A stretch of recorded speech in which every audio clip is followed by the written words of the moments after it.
নমস্কার বন্ধুরা, কেমন আছো তোমরা? আশা করি তোমরা সকলে খুব ভালো আছো। সিম্পল ব্লগস উইথ অনুশ্রী চ্যানেলে তোমাদের সকলকে স্বাগত।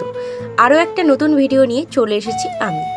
তো আজকের ভিডিওটা কি হতে চলেছে সেটা নিশ্চয়ই তোমরা দেখে বুঝতে পারছো। আজকে কিন্তু তোমাদের সঙ্গে রেসিপি শেয়ার করবো। তো কী রেসিপি সেটা এতক্ষণে তোমরা বুঝে গেছোই। তো চলো, আজকে তোমাদের সঙ্গে শেয়ার করব দই কাতলা।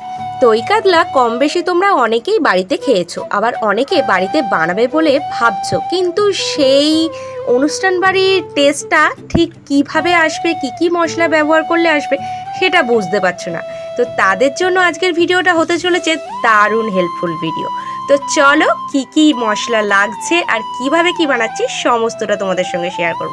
তো চলো, প্রথমেই আমি কিছু পেস্ট বানাবো। তার জন্য দেখো, আদা রসুন ও কাঁচা লঙ্কা নিয়ে নিয়েছি। এটা গেল 1 নম্বর পেস্ট। তারপরে সেকেন্ড নম্বরে আছে চারমগজ, কাজু বাদাম, পোস্ত ও মৌরি। এই মৌরিটা হচ্ছে স্পেশাল, এটা কিন্তু কেউ দেখাবে না তোমাদের। তো 2 নম্বর পেস্ট গেল, ওটাও একটা পেস্ট বানানো হবে, তার জন্য ভিজিয়ে রেখেছি। আর 3 নম্বর হচ্ছে পেঁয়াজটা কুচিয়ে রেখেছি, এটাও একটা পেস্ট হবে।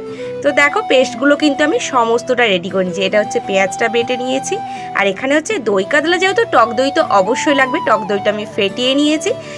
যতটা পরিমাণে তোমরা দই কাতলা বানাবে সেই পরিমাণে কিন্তু টক দইটা নিও। আর ওদিকে আছে চারমগজ, কাজু বাদাম, পোস্ত আর মৌরি বাটাটা। আর তারপরে আছে আদা রসুন আর কাঁচা লঙ্কা। সমস্ত পেস্টগুলো রেডি করে নিয়েছি। আর এদিকে কিন্তু মাছগুলো আমি ভেজে রেখে দিয়েছি, নুন হলুদ মাখিয়ে একটু হালকা করে ভেজে নিয়েছি, আর কিচ্ছু দেয়া নেই। তো চলো, এবার সোজা রান্নায় যাওয়া যাক। গ্যাসটা প্রথমেই অন করে দেবো এবং কড়াইটা বসিয়ে দেবো। কড়াইটা একটু গরম হতে দেবো। গরম হয়ে গেলেই প্রথমেই আমি দিয়ে দেবো এর মধ্যে সর্ষের তেল। রান্নাটা অবশ্যই সর্ষের তেলে করছি, তাই জন্য এই সর্ষের তেলটা দিয়ে তেলটা অবশ্যই একটু ভালো করে গরম হতে দেবো। তেলটা গরম হয়ে গেলেই এর মধ্যে আমি ফোড়নের জন্য তেজপাতা, শুকনো লঙ্কা, গোটা জিরে, লবঙ্গ, এলাচ ও দারচিনি সমস্তটা রেখেছি, এটা আমি ফোড়নে দিয়ে দিলাম এবং একটু লাল লাল করে ভেজে নেব। তারপরেই কিন্তু পেঁয়াজ বাটাটা আমি এতে অ্যাড করে দেবো। পেঁয়াজ বাটাটাও কিন্তু ভালোভাবে একটু নেড়ে ছেড়ে লাল লাল করে ভেজে নেব।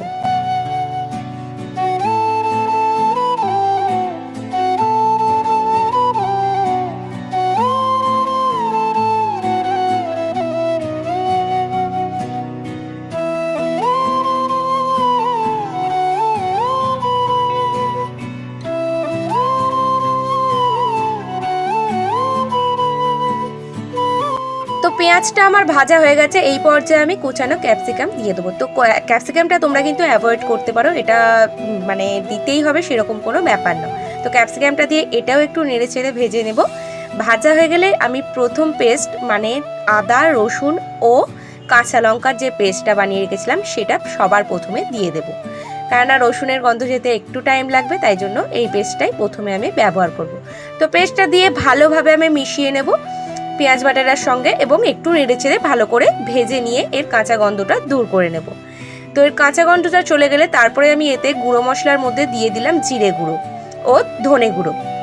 তো যেহেতু দই কাতলা, আমি কিন্তু এখানে কোনো রকম লঙ্কা গুঁড়ো, হলুদ গুঁড়ো বা কাশ্মীরি রেড চিলি পাউডার কোনো রকম কিন্তু ব্যবহার করব না।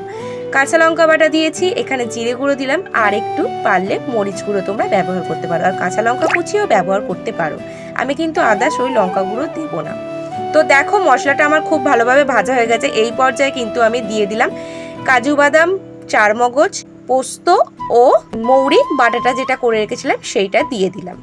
তো পেস্টটা আমি খুব ভালোভাবে আদার্স যে সমস্ত মশলা দিয়েছি তার সঙ্গে ভালোভাবে মিশিয়ে নেব এবং যে বাটিটায় রেখেছিলাম সেই বাটিটায় অল্প পরিমাণে জল দিয়ে সেই বাটিটা ধুয়ে নিয়ে সেই জলটা আমি এখানে ব্যবহার করব।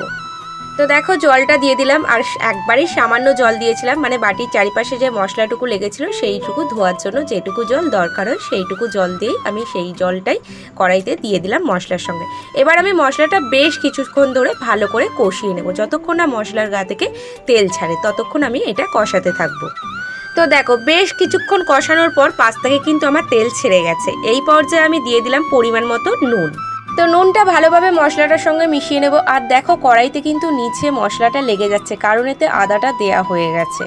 তো তাই জন্য মশলাটা কিন্তু নাড়তে থাকতে হবে। বেশিক্ষণ কিন্তু না নেড়ে রাখলে কিন্তু মশলাটা নিচে বসে যাওয়ার সম্ভাবনা আছে।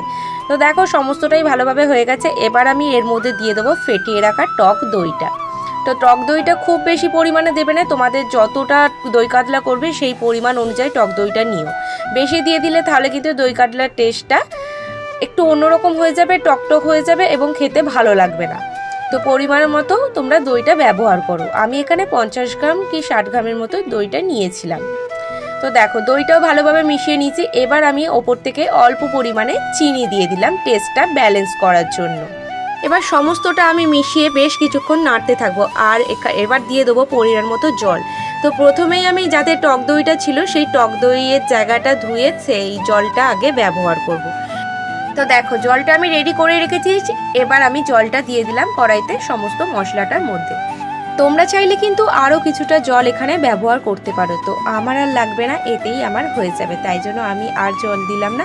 এবার বেশ কিছুক্ষণ থেকে আমি এই মশলাটা নাড়াচাড়া করে নেব এবং এটা ফোটা পর্যন্ত অপেক্ষা করব।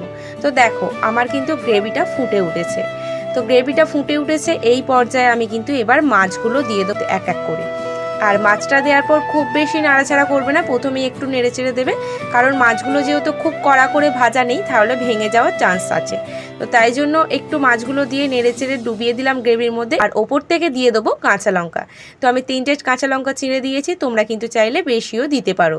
তো এইবারে আমি কিন্তু কড়াইটা চাপা দিয়ে 5 মিনিটের মতো আমি কিন্তু এটা ফুটতে দেবো। আর এই পর্যায়ে আমি বলে রাখি গ্যাসের ফ্লেমটা কিন্তু এখন মিডিয়াম টু লোয়ে রাখতে হবে, না হলে কিন্তু মশলাটা নিচে বসে যেতে পারে, যেহেতু চারমগজ দেওয়া আছে। তো দেখো 5 মিনিট পর আমি আবার কড়াইয়ের ঢাকনাটা খুলে নিলাম এবং দেখো গ্রেভিটা কিন্তু অনেক ঘন হয়ে গেছে। আর দেখো ওপর থেকে কিন্তু তেলও ভেসে উঠেছে। তো আমি খুবই সাবধানে খুন্তির সাহায্যে এটা একটু নাড়িয়ে ছাড়িয়ে নেবো, নিচেটা মশলাটা বসে যাচ্ছে নাকি সেটা দেখার জন্য। এবং ওপর থেকে এবার লাস্ট শাহি গরম মশলা আমি একটু ছড়িয়ে নেব, ব্যাস তাহলেই কিন্তু আমার দই কাতলা একদম রেডি হয়ে যাবে। তোমরা চাইলে কিন্তু একটু ওপর থেকে ঘি দিতে পারো, ঘি আমি ব্যবহার করব না, আমার বাড়ির লোক খেতে পছন্দ করে না। তো দেখো শাহি গরম মশলা একদম সামান্য পরিমাণে দিয়ে দিলাম। তো গরম মশলাটা আমি ভালোভাবে মিশিয়ে নেব আর কিছুক্ষণের জন্য আমি কড়াইটা চাপা দিয়ে রেখে দেবো। অবশ্যই গ্যাসের ফ্লেমটা কিন্তু এখন লোয়ে করে রাখবো, যেহেতু আমার গ্রেভিটা একদম রেডি হয়ে গেছে। শুধুমাত্র গরম মশলার যাতে কাঁচা গন্ধটা চলে যায় সেই কারণেই কিন্তু আমি কড়াইটা একটু চাপা দিয়ে গ্যাসটা অন করেই রাখবো।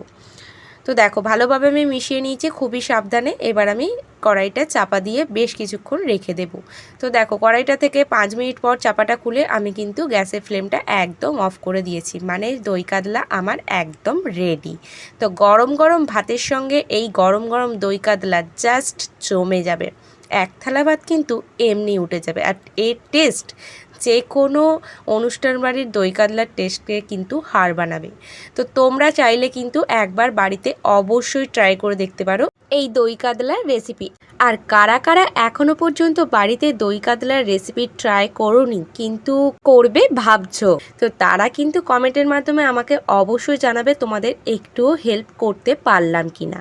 তো আজকের রেসিপি আমার দই কাতলা তোমাদের কেমন লাগলো অবশ্যই জানিও। আর ভিডিওটা যদি ভালো লাগে অবশ্যই চ্যানেলটা সাবস্ক্রাইব করে পাশে থাকার অনুরোধ রইল। আর নোটিফিকেশান বেলটা অন করে দিও, যাতে আমার নেক্সট ভিডিওর নোটিফিকেশান তোমাদের কাছে পৌঁছে যায়। তো চলো আজকের মতো টাটা, দেখা হবে আবার তোমাদের সঙ্গে নেক্সট কোনো অন্য ভিডিওতে। তো সকলে ভালো থেকো, সুস্থ থেকো।